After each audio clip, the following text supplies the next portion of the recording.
To reconstruct the origins of Indian civilization, historians must reconcile a fundamental contradiction. The timeline begins with two distinct eras that offer completely opposite types of evidence.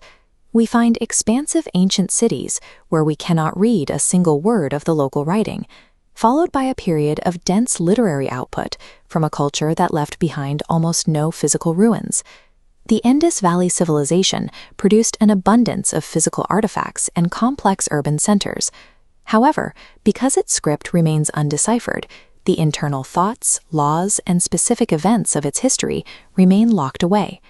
The early Vedic age stands in stark contrast. While we possess a wealth of linguistic and philosophical data preserved in Sanskrit manuscripts, the people who composed these precise verses left behind no permanent architecture for over 1,000 years. History operates as a rigorous methodology for extracting facts from fragmented and highly varied evidence. This evidence matrix illustrates the asymmetry of antiquity. The Indus Valley provides high material evidence, but zero textual data. Moving to the Vedic period, this distribution reverses entirely. To track the subcontinent's evolution, we must synthesize these data points. Reconstructing Ancient Indian History is an exercise in advanced source criticism. Historians classify sources into three branches: archaeological, literary, and foreign accounts. Archaeological evidence, like ruins, offers objective material boundaries. It cannot be edited. Literary sources provide societal context, but are vulnerable to elite biases and later additions.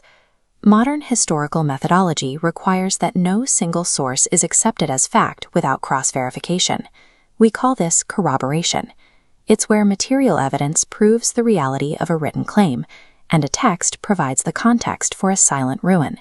Without corroboration, an isolated artifact is a curiosity, and an isolated text is mythology.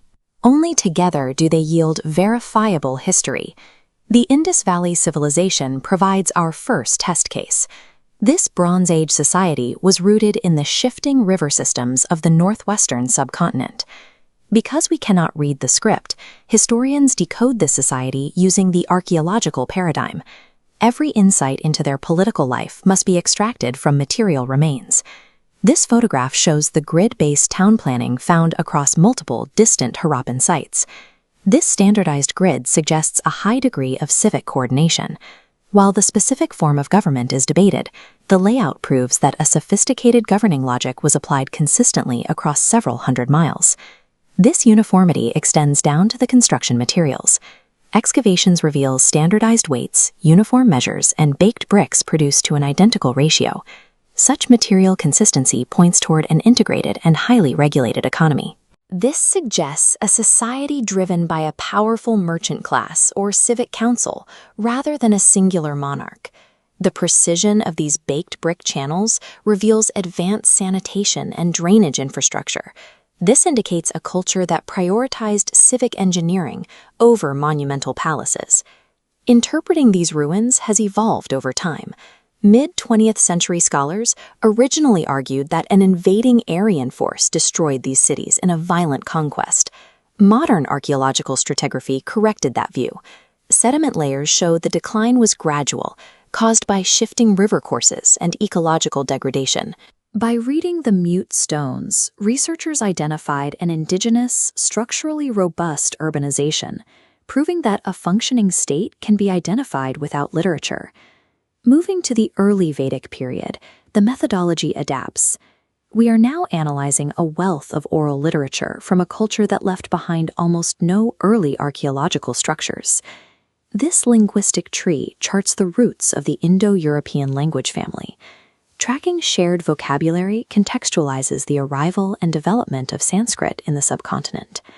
Historians apply textual stratigraphy to these sources. Just as an archaeologist digs through layers of earth, a linguist analyzes layers of text chronologically to detect societal changes over centuries. The earliest layers, primarily the Rig Veda, depict a pastoral and tribal society. Wealth was measured in cattle, and the social structure was relatively egalitarian. Later Vedic texts describe a transition. The vocabulary shifts toward a settled agrarian society focused on territorial control in the Gangetic Plains, alongside the emergence of the caste system. The introduction of iron technology drove this shift. Iron axes and plowshares allowed these groups to clear the dense forests for permanent cultivation. For decades, this narrative remained theoretical. There was no physical proof until archaeologists discovered painted gray-ware pottery and iron slag directly in the Gangetic Plains. The discovery of painted gray-ware provided the necessary corroboration. It proved that the later Vedic texts were documenting the socio-economic realities that led to the rise of the region's first major kingdoms. The Vedic era demonstrates that language serves as a historical fossil record, mapping the transition from wandering tribes to entrenched territorial states.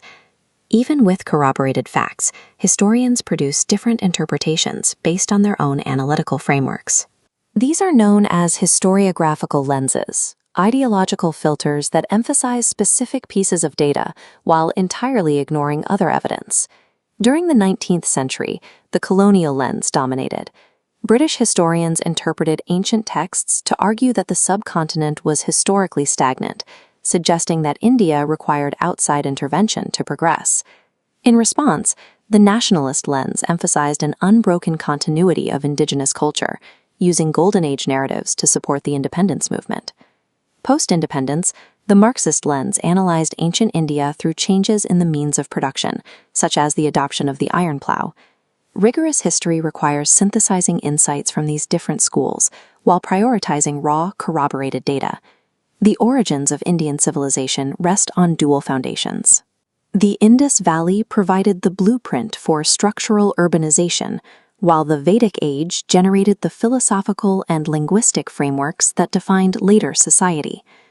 Our understanding of this timeline was developed through the painstaking cross-examination of asymmetric evidence. 5 operational concepts remain essential for this study: asymmetry, corroboration, material versus textual sources, stratigraphy, and historiography. The reconstruction of the past remains a continuous interrogation of evidence.